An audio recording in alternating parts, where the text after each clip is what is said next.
Artificial intelligence. நிறைய கேட்டகரியில் மக்கள் எவ்ரிடே பேசிகிட்டே இருக்கிறாங்க. ஒரு பர்டிகுலர் வேலையை மட்டும் செஞ்சது அது நேரோ இன்டெலிஜென்ஸ், அல்லது ஹியூமன் அளவுக்கு அதுவே திங்க் பண்ணி காக்னிட்டிவ் எபிலிட்டிஸ் வந்துருச்சு அப்படின்னா ஆர்டிஃபிஷியல் ஜென்ரல் இன்டெலிஜென்ஸ். இன்னொரு கேட்டகரி சூப்பர் இன்டெலிஜென்ஸ், அதாவது beyond the capabilities of humans அப்படி நல்லா பேசிகிட்டு இருக்காங்க. இதெல்லாம் எங்கே ஸ்டார்ட் ஆச்சு அப்படின்னா ஒரு 1950களிலேயே ஆலன் டியூரிங்கிற ஒரு சயின்டிஸ்ட் வந்து மெஷினுக்கும் இன்டெலிஜென்ஸ் இருக்கலாம் அப்படின்னு சொல்லிட்டு அவர் டியூரிங் டெஸ்ட் அப்படின்னு ஒன்று சொல்கிறார்.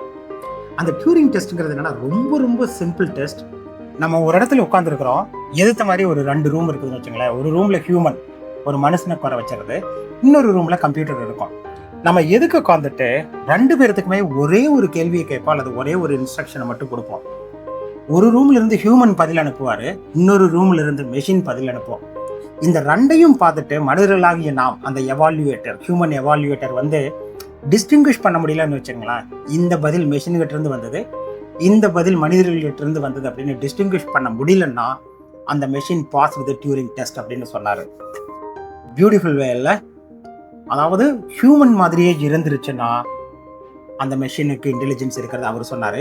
அதுக்கு நிறைய ஆப்போசிட்டா ஆர்கியூ பண்றவங்க இருக்கிறாங்க. என்ன அப்படின்னா, இல்லை அந்த மெஷினுக்கு இன்டெலிஜென்ஸ் கிடையாது, அது இருக்கிற மாதிரி இமிட்டேட் பண்ணுச்சு, ஸ்டில் அது ஹியூமன் கிடையாது அப்படின்னு சொல்றாங்க.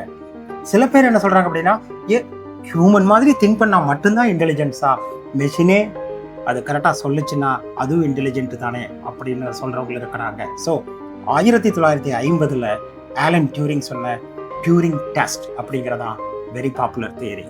தேங்க்யூ.